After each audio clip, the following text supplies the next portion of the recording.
Hey guys, Wave Squadron reporting in. I'm Aaron. Eric. And we are here this time actually for a reaction. We've finished the Mandalorian and Grogu movie. We have. There was a new Star Wars movie that I hadn't seen for months, Aaron. For months. Finally, it happened. I watched it. I'm so happy. It was a lot of fun.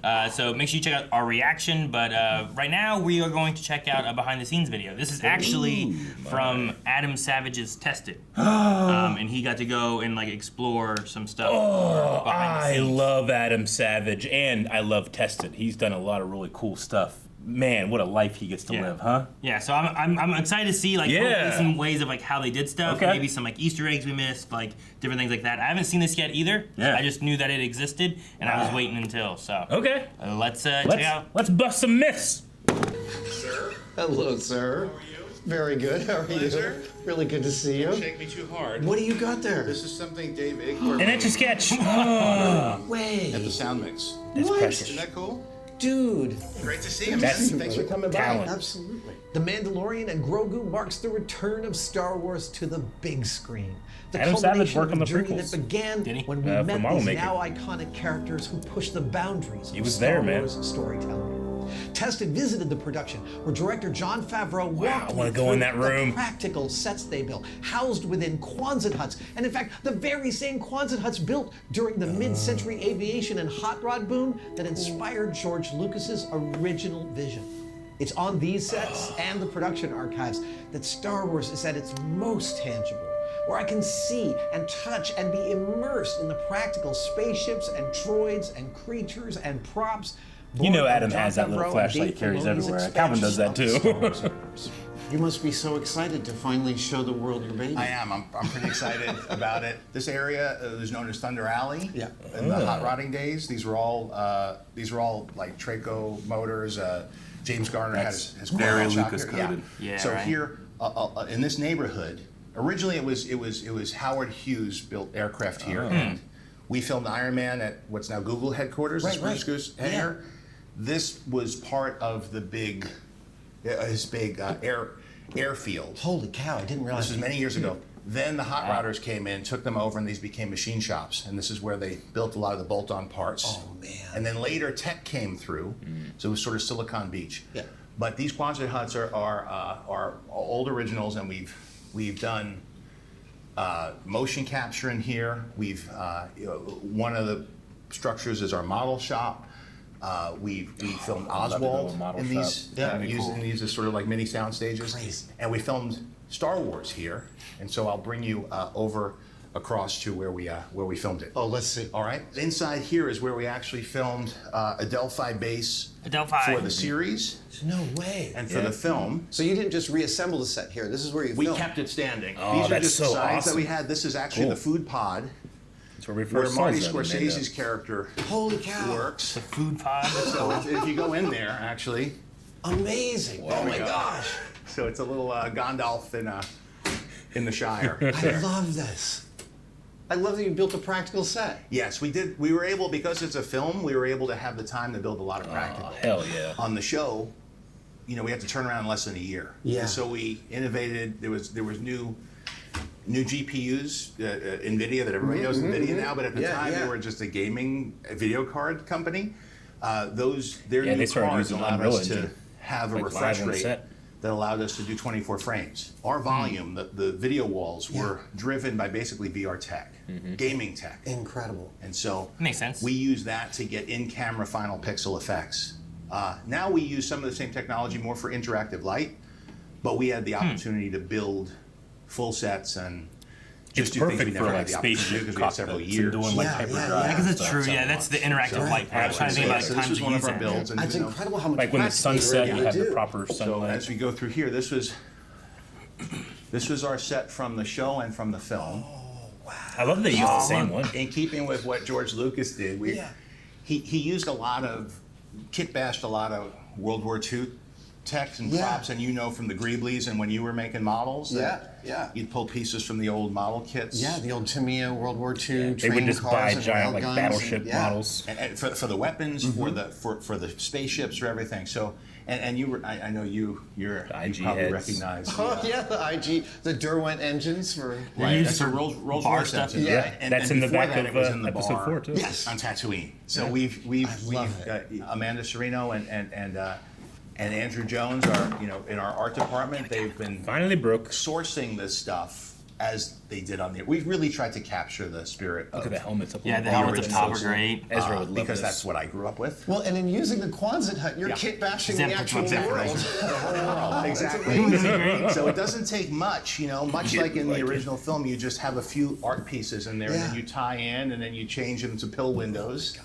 But see, like you can't even tell where it starts and stops. And so this is the first Star Wars production, The Mandalorian, to ever film in Los Angeles. I love that you've got the Imperial droid sitting on the Okay, edge. so you want to go through it? This is, do you recognize what this is up here? The round thing. It's Wait a, a second. It's the side droid, of right? something. It's a the- hatch. It's yeah. actually a top hatch. For I the- think, or the back hatch. It's on a TIE fighter. That's it. Yes. Oh, the hatch Oh, goes the We use back. hatch. that Okay, for so when the Moff purple. Gideon's TIE fighter. So we've been doing this for whatever, Yeah, 8 years. yeah. So we actually have like our I love own this little like the mini exit sign over archive there. of stuff. So this is a bit of a deep cut. This is from we built this from a set piece from Tashi Station that was never used. Never used, yeah, that was a in the cut scene. actual films, right? But they Amazing. filmed Yeah. back in the 70s. And so this is a video game from Star Wars. People who It looks know like Star Asteroid. Wars, That's so the more cool. detail you put in, the more they, you know what I mean? Yeah. And if you don't know it, it doesn't matter. But if you do, there's a lot of our whole crew is always on the hunt for how do we A Star Wars video put game. more stuff in the margins and how do you love that. how do you add detail? You must walk in here I in the wish I morning could and be this like, be my job. I feel like I could just I'm endlessly fully in add this detail world. if Well, I we wanted kept to. it up Yeah, because I yeah. said, well, somebody like Adam Savage might want to come by one day. But we have this as like let's just keep it up as a backdrop. It really is like playing Star Wars. They always joked Dave Filoni and I are like two kids, totally. and it's just a bigger play set. And we That's have what all- you. That's why you get the big play sets because Yeah. you guys make really great toys out of Okay, it. thank you. Well, actually, you want to see we have more Yeah, toys. yeah. Yes, Toys. more toys. I'll be skipping behind him. Okay, so here's sort of a little front of house. So we had a full lot of stages to build things in. And then we would use the tech in a different way Wow. because we would, sometimes be on real locations, sometimes film at real locations and tie into ones that we build. Amazing. But we weren't relying on the volume in the same way to actually replace the sets live, but it created reflections and interactive light. So it wasn't just blue screen. Right. And so we could build pretty big sets that we would, anything we interact that with, we swamp, build. yeah. And if we extend up, we didn't use the traditional technique of just digital extensions and then just fixing. It's cool to see how wanted much it was make sure real. that the main characters Yeah. were getting optimal photography, practical photography. Amazing. And so Yeah. that means providing proper reflection so you're not painting things out. So Right. we found that the technology that we developed for the show could be leveraged.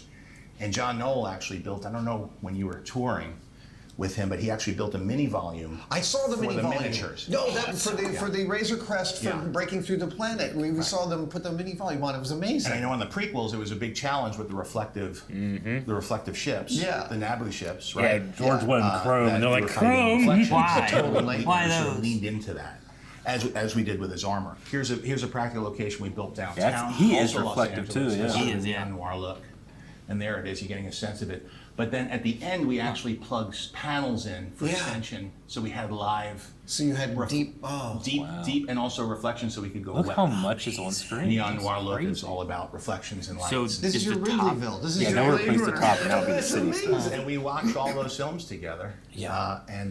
And we actually used the Apple Vision Pro because we were John Knoll was up north, we were Yeah, down yeah. here. We'd screen together, and he would like screen Rogue One, and you'd see his avatar walking around talking. So we were able to use tech to bring people together. Wow. That's And use amazing. tech to help leverage practical, right? And just create a different combination that one might not have had leverage. I mean, I've been following your guys' stuff so closely, it's hard for me to remember that this is also pushing the limits of what people can do with film right now. Like, you are way out there at the leading edge of getting all this tech together.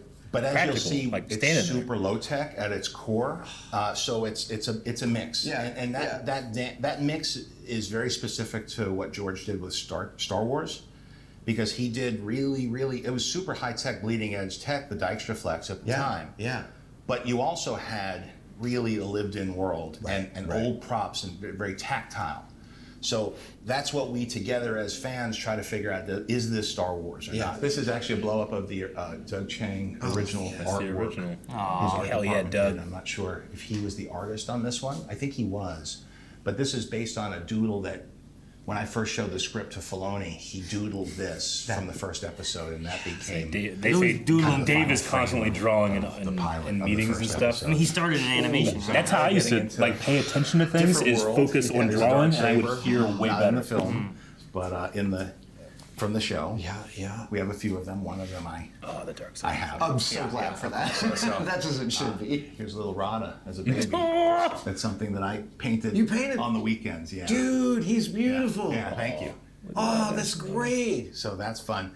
He's great until you see this. Oh, This is the actual stop the motion LEDs are so models good. from Tippett. this is, yeah. So they're next level. And Wow. this was a very ambitious stop motion sequence. So, but because we had the time to plan and we had people like John Knoll coordinating all of it, we're able to engage with Tippett and have them do and they're actually, you saw Mando scales about here, so these are giant droids. Here we go. Here's the. That's really cool to see those. Oh, dude, I want to go in his room. This is wow. Everything. This is our history. This is everying we've done. Celebration had a panel that was on I think that was kind Disney of like Plus this bunch and of in the droids. film. John. He's taking pictures of like his so kneecaps and see stuff. it in one room. Does it overwhelm you a little bit? It's exciting. It is overwhelming because yes, you're looking at a lot of Star Wars, but also this has been my life for a decade or so. close to a decade. Yeah. And all these people that we get to work with that are, and this is a There's a collection Max of Rebo. work of, this is stuff that we were able to build for the show. It's costumes that were built by. Look at them. By I'd want to Legacy, touch, but I'd be afraid to touch too, Ironhead, you know? It's even like those little bird cages up there. That's in the set. Each of those are little animatronics that were done by interns at Legacy. Wow. They gave them an opportunity to do all the little Yeah. creatures in the shop. This is like the business end of a million That's a decisions. big deal. you've been Not a lot making for of people at that decade. level can get final And I stuff. love that it's real too. Yeah. That it's Boba and Bo-Katan back there. I don't know that people really understand how much real stuff we used, because there's a lot of digital work and really good digital work, but there's a lot of, IG was a rod puppet, and a lot of these things started off as puppets that were built for reference. Right. Yeah, for That reference. everybody over-delivered. Like, Grogu was just supposed to be reference or stand in for long shots, but then they kept building more servos into it, because Yeah, you've done.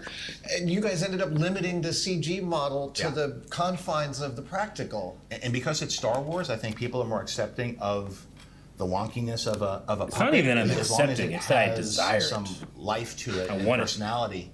And I know R2-D2 was my favorite character growing up, and that was like, it wasn't a traditionally cute character, but I felt so connected to that character as a kid. And so here's one of the maquettes. This isn't one of the real puppets, but this is, I think, a maquette of him. Yeah. Oh, his sigil's much bigger than I thought it was. The plate. You should have come here. Did you build one for your guy? I haven't yet. Okay, good. Well, it's a good thing. Take Zelenshin. reference. And then this is the He so Legacy easily built puts this. it. This is the The Anzellan. Anzellian ship, right? Yeah. Oh my gosh. There's actually an interior over here, and if you look all the way over here, here's the inside. It's a bit of a Tarsus Oh, set. wow. Stamp right there. So they had removable panels so they could puppet him and through it? underneath. Yeah, so we learned a lot about puppeting, and Dave Filoni That's was cool. That's so cool. directed most of the puppet unit. That was thinking it was going Dave to be Filoni it'd be directed. easy little thing to do. It was the hardest part of the show. And then if you have Anzellans, you have 4 Anzellans going, and Four. and Baby Yoda and Grogu. That's a lot of passes and Yeah. then motion control. So you're doing separate passes for each puppet? Sometimes. Yeah. It depends on what they were doing. they composite but together. often that was the best way, just because all the bodies underneath working the rods, and you get more control of performance. So I remember reading about how concerned George was right up until Yoda, like filming with Yoda, like, is this going to work? Is this character going to hold? I'm curious if, when you're getting ready to unveil Grogu, does he give you any words of advice or encouragement No. about taking that character and making them so Not central? at that point. We didn't know to what extent we'd be using him, and we, through the course of filming, started to really see what the practical version was doing. Again, we thought it was going to be mostly CG, with just a maquette that had.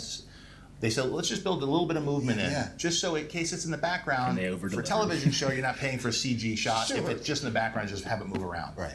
But the people at Legacy just over-deliver, then facial, then movement, then the rods. And then you start to look at the thing, and it was actually Werner Herzog who was on the set, because we would shoot with for a lighting reference, and then we'd say, okay, get it out, let's do the clean plate.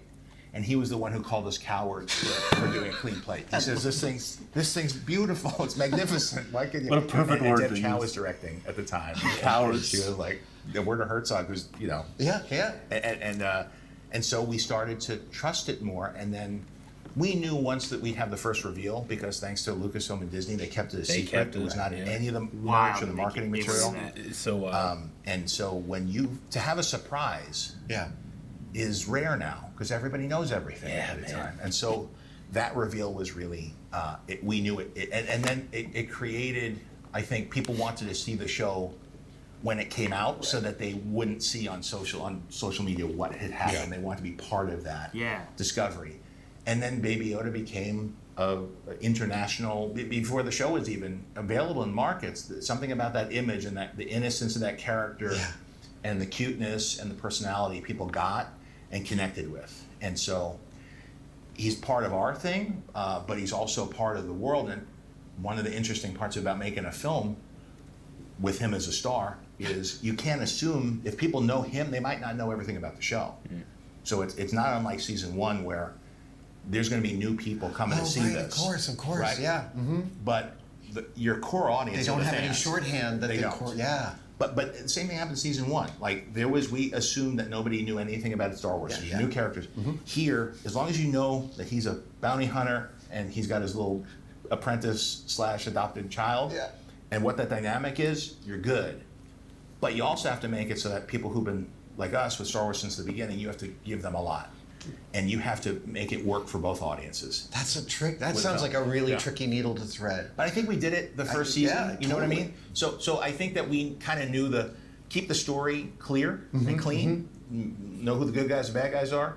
But then when you get to the supporting cast, characters, the background, the details, the implications as it speaks to the larger storyline, that there are clues in there, as Dave Filoni is getting ready to do Ahsoka season 2, that speaks to the bigger picture and the films to come, that this fits into that timeline. But you want this to be a standalone story where somebody, because it's been close to 7 years, there are people who aren't old enough to see Star Wars in the movie theater last time. Right. And I want to make them feel how I felt when I saw it for the first time, and have them fall in love with this and bring them in, you know? I love that you talk about all the artisans working on all these things, Yeah. going above and beyond, Yeah, and for sure. over-delivering. And I want to tell you, when I worked at ILM, that was definitely the ethos, was like, you finish the back of your set to be Yes. really nice, because it's us. It's like a Michelin star kitchen. Yes. You want to make sure that you know, even if the customer doesn't know everything, you know that you put everything into it, and that you did the best you could. And then other people who do it too are paying attention to what you're doing, and they appreciate it. Well, and as the director, you're trusting so much that whole team. But on this, I had that. I was coming into this with. I knew the characters. I knew the world. The audience knew who we are, and even though there's hopefully new people being introduced to it, we understand how it plays. We understand the genre, and when we push to go from we started off with samurai Western influences. Well, now we were able to get into the other influences George had, which was like Flash Gordon, like space opera, big, swashbuckling adventure.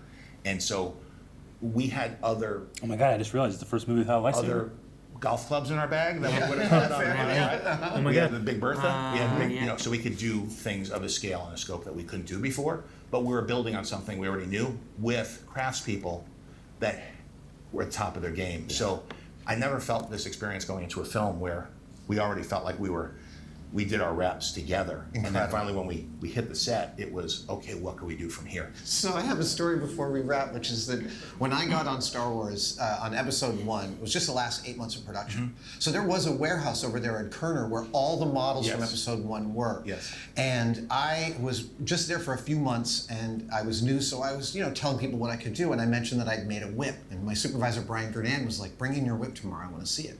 And I brought it in. He's like, I want to see you crack it. And I'm like, well, this room isn't big enough. So he took me to the warehouse with all the props. He's like, stand on the table and crack it. So I'm standing on this table with, $5 million of Star Wars props and cracking this whip that sounds like a gunshot, realizing I could end my whole career here. That's right, you could have took it. It's on. Exactly. This is your version of the same. Yeah, it is cool to see. You don't realize when you're doing it until you stand back and look at all the things. You realize you've been doing it for a long time with a lot of people. Yeah. And you sort of realize how much of your life you've spent working on something. So it's a little surreal, but it's fun. But the best part is, again, to be able to share it with other people and show. And I'm glad that you got to show everybody there, because I'm proud of the work that everybody did, and it's good that you at least get a glimpse of it. Everything is a story here. Everything does. I'm glad we got to tell a few of them. But yeah, feel free to share any of this with with your audience, and maybe they know things I know. They're gonna find some really interesting things. Awesome.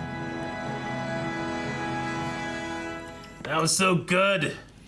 Oh, It's funny, we talked about there's a related thing, and that's Doug Chang right there, Aaron.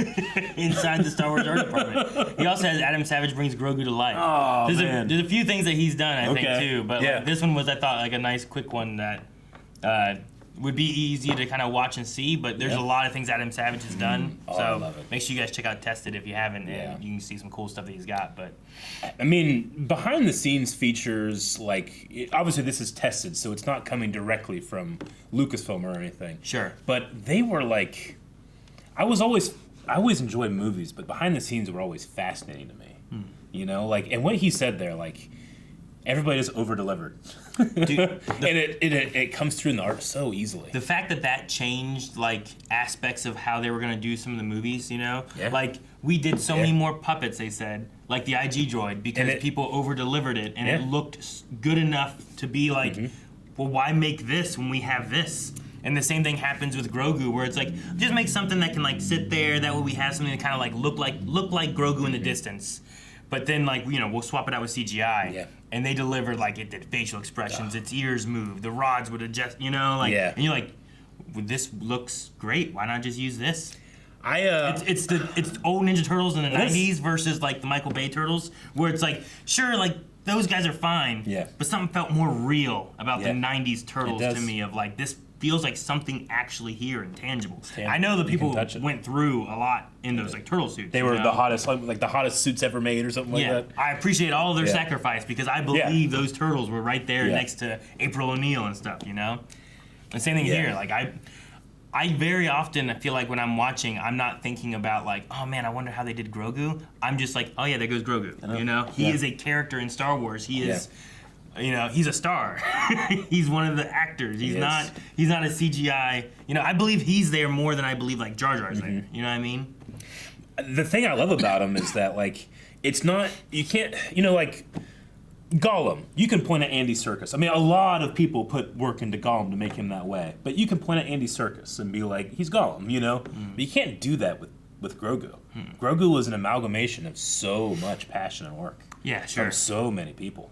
I mean, I feel the same thing with Frank Oz did a lot for Yoda. Yeah. But I don't think of Frank when I see Yoda. I just see Yoda. Yeah. And I've grown up that way. Just Yoda is Yoda. Luke Skywalker, I'm oh, Mark Hamill. But Yoda doesn't age for me. Sure. He can always be he can be in the prequels. He can be in the sequels. And I'm just that's Yoda. And I don't think anything about it. It's just that's what that is. And it's such a weird. It is. It's thinking about Kermit the Frog and those kind of things too, where I don't really think about who's controlling him. Yeah. that's the character. How does it overcome the uncanny valley? Because like sometimes like AI or even like some stuff triggers me. Like I talked about before, like people that have like perfect teeth, like they get their teeth replaced and it's perfection white, completely straight. That triggers the uncanny valley for me because life is not perfection. Life is slightly off, you know? But there's something about like the added layer of I know that puppet's not real, but because it's like I don't know what the quality is or the qualia of watching that is, but like it feels tangible. Yeah. When you see like Grogu in the movie like not being able to control his 3 fingers very well, that feels so much more real to me than a 3D character perfectly controlling their fingers. If that makes sense. Sure. I mean, it's the you ever watch someone that's doing like ventriloquism? Yeah. And like eventually I stop thinking about that. Yeah. That doll is being controlled by that Exactly. person, and I start just seeing Yeah. 2 creatures Yeah. like communicating and talking to each other. You know, like it could be 2 people, but you know what I mean? Like the doll, the puppet, whatever it is, can be all kinds of different things, and I just start to fall into like, you know, I've watched like Jeff Dunham is a comedian that does a lot of different, and I don't always look at those as like, oh, that's Jeff Dunham doing this. I just see 2 like characters on stage interacting, and somehow it just starts to work, and I Like fall what into it. is that? Like I know that like I've heard before psychologists talk about how humans we are agency-seeking animals. We see intention in everything. Like when we were, you know, evolving and giant hurricanes and tornadoes came out, we had to say that is being done to us on purpose because we did some stuff. We assign agency. Sure. And we do it to puppets. We just believe Kermit is real. Yeah. Though I know it's a guy doing this. I never see the hand. It's never in my hand. It's just Kermit. Yeah. It's just felt. Elmo. It's Elmo. Big Bird. So I just believe that those that are art real. is like it's taking my biological imperative to find agency in things, using it against me to entertain me. Yeah, right. And it's so awesome. It's crazy, and it works so well. I love it. I don't think I'm a very envious person. Like I don't feel envy very much. I'm very content.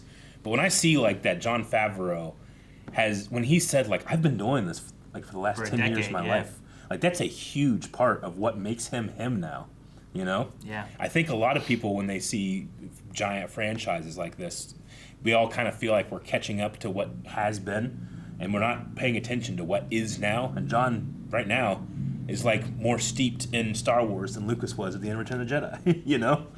It's crazy to think about. Yeah. And I love the commitment to these artists being like, hey, I'm being paid to do this. And most times people are paid, when they're paid, they do exactly what they're being paid for. But these guys are going above and beyond. Yeah. It reminds me of, oh, go ahead. No, I was gonna say, just imagine like someone's like, hey, can you make this for something for Star Wars? Yeah. I'm like, okay, but I'm gonna make it the best I can. Of course. Not just like, let me just make it past the bar. Yeah. Let me exceed the bar, you know? When they were making costumes for Lord of the Rings, the guy that plays King Theoden especially talks about the first time he put on his armor. Like he's like, generally when I do these type of things, like it's a costume, it's not an armor. You know, and I think about that way, and I have to like act as if it's armor. Yeah. But he's like, we're putting this on, and they're putting on like my battle armor, and inside the armor is hand stitched horses in battle. And he's like, this will never be on screen. Why did you do this? And the guy's like, I wanted to make it look real. And he's like, it's like that guy put so much effort just for me. Sure, yeah. You know, so he said one else has seen when he this. put it on, he was like, it felt like I was putting on armor that my father and his father. Oh, yeah. You know? like- I love that magic, man. There's like an added history Yeah. that exists that only exists for him. That Yeah. like, no, it's not a talking point in the movie. Yeah. It's not something you see in a shot or anything. It's there just to make it seem more real. Yeah. That's nice. No I love one that. will ever see it but the actor. Yeah. That's really cool too. But Man, I love this stuff. yeah. No, it's And funny. I also I want to encourage it more because I don't know what's going on with modern movies, but they're doing this thing where they're like trying to take away what's actually happening in behind the scenes photos. Like I don't know if you've seen like shots of behind the scenes of Barbie or some of these other things that are trying to be like, we only use practical stuff. We don't use CG. They are editing out green screen and blue screen from those shots and just replacing it to be gray so that people don't trigger, oh, this is all fake. Like they're doing a marketing thing, and I think that is so fucking detrimental to the next generation of filmmakers. You mean like Yeah. there's practical stuff there, but they're trying to remove the blue and green screen so that people Don't think about CGI and just Exactly. notice the practical Exactly. versus just knowing that there's like an amalgamation of both. Yeah. Kinda They are thing. digitally changing what the behind the scenes shots are, so it doesn't trigger this like, oh well, okay, it's just all CG, this is all bullshit. You know, people get into that like, oh, it's just CG, just press a button and it works. That's not art. It's like those people don't understand how this works. Sure, yeah. So the next generation of filmmakers that have their favorite movies and they go and look behind the scenes and they're getting something that is not how that was made, which I think is detrimental, man. Like I enjoy this stuff because I did see Star Wars and Lord of the Rings and how it was made, you know, and now they're altering it. When you say not how it was made, like what do you? Like you can, I guess like, it depends on what they're showing. yeah, what like they're doing. you know, I can try to find some examples, but like Barbie especially was one where like they're showing like the set, the actors, action, and they're doing that, but where there is absolute green screen, like in the shot, They're hiding that green screen in general. they are keying that footage and turning it gray. You know, so they have to render it, and that way your mind doesn't see a green screen or a blue screen. You just see like, oh man, everything was real. You know, so like they just know that when people see that, they go, oh okay.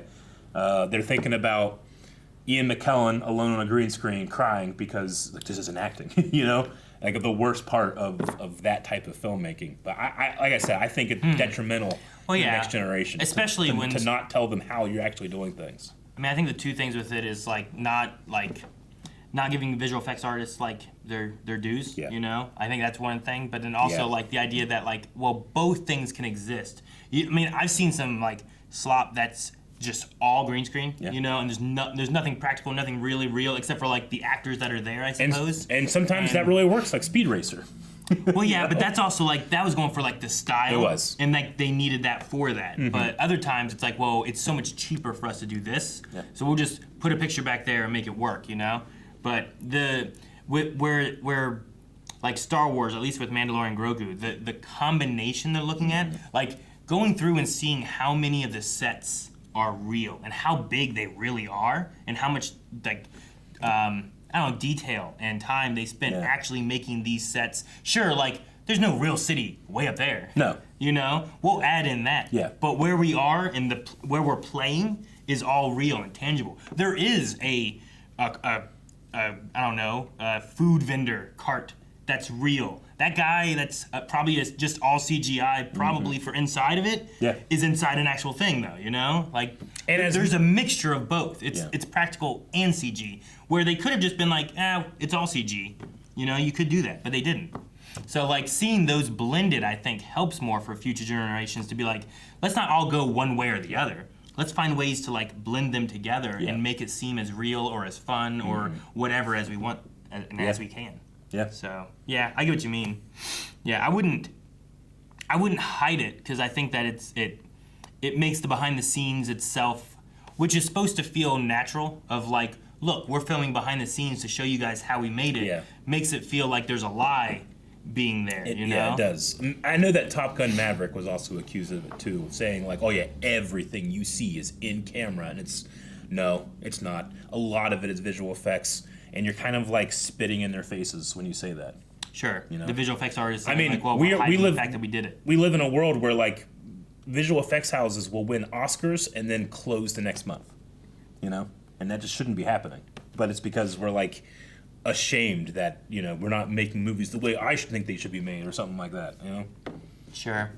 No, I mean, the practical aspect of things. Like I cut it over to here, but the droids they showed, these stop motion. Like I love that you practically make something, and yes, we use visual effects in some ways to put it in there, but that's like an old school way of doing it. It's just now the visual effects aspect of like putting it into a live action format has a lot more seamlessness. We've learned so much more. We have better technology to do that. Whereas like the Rancor in Return of the Jedi, there's like some harsh lines and different things where like he doesn't quite look like he's there with Luke because of the compositing of it all. Whereas now, like I believe Den's climbing up on this thing. It looks really good.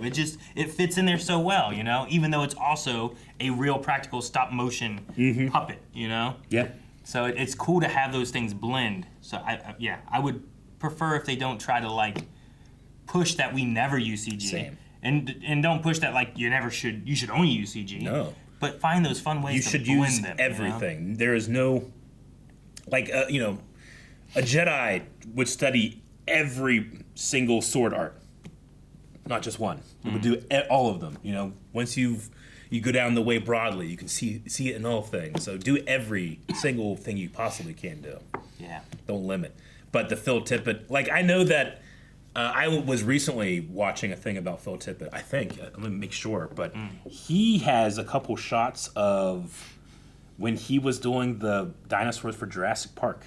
Okay, he worked on that. Well, he was working on that. Okay. And then they're like, we think we should probably do CG for these shots. Because just the techniques still weren't quite there yet. Whereas you can see, like, oh my God, if that was all stop motion, that's nuts, Like, I didn't even believe it when we first saw it. But you said it was all stop motion, Yeah. But, like, seeing Phil Tippett's, like, T-Rex is kind of crazy. So it's a stop motion Yeah. T-Rex. Huh. But, like, this is Phil Tippett's T-Rex that he did for Jurassic Park. Like, it's good. Yeah. And this is a test, remember. It would look way better in the movie. And it's cool. That's all stop motion. Yeah. But it's not hitting the same way that, like, the big giant animatronic and the CG did, Yeah, sure. So it's amazing technology, but I think it really, really, really works for, like, a machine. I think machines, especially when it's next to live action 24 frames per second stuff. You know? I think machines it can work really well for. It gives it like it kind of has like a jankiness to it a little bit that like a creature might not really have. No. But the puppet. Imagine if, like, Grievous moved that way. Like, how. I mean, that could. I think that would really sell cool. more. Maybe. Yeah. I'd like to see it to see what I would think of it. But like creatures, I think work really well with some puppet aspects. Yeah. And I think that, Sure. I just believe that this creature that's what that creature is. Yeah. Whereas like IG is a puppet. Like. Rod puppet. I believe that he's believe right it. there, Yeah. But could he be stop motion instead? Like that could maybe also look really cool. Yeah. I don't know. Do it for some stuff and not for others. Like, imagine, Yeah. Not every droid's the same, Yeah. I got a little sad / like, when he was talking about Mandalorian season 1 and, like, Lucasfilm and Disney, like, let us have Grogu as a surprise, and Favreau said, like, surprises don't happen anymore. You know? And that's just sad. It's sad that we're at that point. Well, I mean, yeah. I feel like there's it now defaults to so much more about the movie than you did. Well, between not even just trailers. Like I think trailers and marketing sometimes also just push a whole lot. Yeah. So I'm surprised that like with Grogu wasn't involved in any trailers for the whole first season. That there wasn't like merchandise, which merchandise has been huge for Star Wars since Star Wars started. Like that they didn't do that. They could have had it out and way before it even came out or day one, but like they were behind on getting Grogu stuff to the stores, I believe. Very much so. Yeah, they've lost millions of dollars keeping that secret. Yeah, but there's also the issues of like leaks. People trying to sneak on sets and get different pictures or videos with like drones or whatever it is. There's entire creator economies around leaks now. Not just leaks, but like literally just spoiling people. Yeah, sure. And even games. I think games also have issues with trying to have like secrets and stuff involved in them. Like back in the day, it used to be, I think, a little bit more of like community stuff coming together to like unveil all these different secrets inside these video games. Yeah. But nowadays they like toss it in, look in the data, the code and everything too, and find. Sometimes they don't find the answer of how to get somewhere, but they find what the treasure of the answer is. And it's like, man, you're ruining the surprise of this because the journey you're losing. So it is nice to have those surprises. It's why I also, especially for reaction stuff too, like I like to not watch a ton of trailers because so much stuff gets shown and told or leaks get told, so that whenever I go and I watch a movie, it's not, oh man, there was nothing really interesting or new in this movie. It's like, well, you already knew. You knew everything. Everything that was coming between a leak or a trailer or whatever, like. I guess it's the... or they'll expect that a leak is real, it's not real, and then they're mad that their expectations weren't Yeah, met. that also happens That happens all the time, too. Yeah, but, no, I don't know. I just, there's there's an aspect of enjoying the journey from the storyteller and stuff, you know? And I like being able to try to hold on to that and like what surprises and twists and turns they want to give me. So many people just knowing it right offhand. So many people have asked us, like, how do you guys like still enjoy these things? I don't enjoy them anymore. It's like I don't pregame them. Sure. So many people pregame. There is, you know? yeah. There is a lot of that. And, and like you said, I know of like, whether it's like a YouTube channel or even just like a Twitter account or something like that, where like everything is like leak. Here's everything that we know so far, and I'm like, and they put it like just straight up on their social media feeds and stuff like that now. So I just don't follow anybody that's involved with that type of thing. Yeah, it's frustrating, but no, it sucks for like the creators that are working on the story and all that stuff. Like I don't necessarily like not for like the big company aspects of things. You know, and Warner Brothers is like, hey, you know what? We're not going to do Batgirl or whatever. Like, that stuff all really sucks. So, like, all we really had were, like, anything that leaked or any information or trailers or anything they had for it. Yeah. But whenever it's for the storyteller and it's losing what they were wanting to get you, like, get them here, watch this, enjoy the journey. And, like, hopefully that's fun for you. Versus, like, oh, well, you already know the main villain. The main villain was actually a twist. But it got leaked or it got shown in a trailer to get people in the seats, right? You know? Yeah. So I like trailers for the ones where I'm like, I don't know if I want to go see this. Me too. But for the ones where I'm like, well, I know I'm going to go see that movie. Well, I already know. I want to see this. I love the first movie. I want to see the sequel. Some of my favorite, like my favorite trailers are like teaser trailers that like sometimes don't even appear in the movie, you know? Oh, sure, yeah. Yeah, where it's like, oh, well, this scene is not even there at all. Yeah. They actually changed this. Man, this was a really awesome video. I very much enjoyed watching this. It's cool to watch them like look around. They showed us like what'd they say? It was an airfield, and then they took like those Howard Hughes' airfield. Those buildings, and then it turned into like these hot rod shops, and then eventually like now they have them, and that's where their base is like using these same buildings. Planes, and stuff. Vehicles, and now sci-fi planes and vehicles. Star Wars, yeah. And we got to see a Star Wars video game. We did get to see the Star Wars video game. That was really cool. The Tashi Station machine. Yeah. Yeah. So we actually got to see Tashi Station. Tashi Station. Sorry, I don't know if that's what it is. I don't know if that's what it is, but we got to see Tashi Station in Book of Boba Fett. Yeah, we did. And now we're seeing like these stuff like he said this was from the actual set that was cut. And we lost like what Cammy and there's a couple like named voice characters that were cut out of episode 4 that we also had in Book of Boba Fett. Yeah, they showed up in there too. No. It's awesome. I mean, yeah. Like I said, I don't often feel envious, but even just Adam Savage getting to walk around with his flashlight and poke and prod and it was cool to have like them talking about stuff, but then it would just cut to him. Like it wasn't him talking; it was him like really looking at things and stuff and poking him. And I imagine him having like the dialogue still. I imagine him like the Anzellans, like fixing the Razor Crest, and they're like spelunking to get to the top so they can fix things. I imagine him doing that so he can see stuff. Yeah. That's awesome. No, it was really cool. I really enjoyed it. Thank you, Adam and John, for showing him around and everything too. And he apparently has done a lot of other Star Wars stuff too. They talk about different tours and stuff he's had with other people and stuff. He's got some fantastic, like him making his own like working lightsaber is really cool. He had the Hacksmith guys on that made the like plasma-based lightsaber, which is really cool. But yeah, I mean, Ghostbusters. If you have an interest in movies, like Adam has either been involved with like making it like he was with the prequels, or he makes his own on Tested. And it's a fantastic channel. I've been watching him since Mythbusters 30 years ago or whatever. I don't know. But he's one of those guys I just, like, as long as he's passionate about what he's speaking of, I could listen to him forever. Yeah. Very good. All right, guys, I think that's it for our tested reaction and some discussion about Star Wars. If you didn't see our Mandalorian reaction, Mandalorian Grogu, make sure you check that out here on Wave Squadron. Bye, everybody. Thank you so much for watching. Again, hit the subscribe button for more Star Wars content. Not just stuff like this or movies, but we're also checking out the television show reactions, video games, Star Wars Unlimited, comic book readings, and a whole lot more. So subscribe right here to Wave Squadron.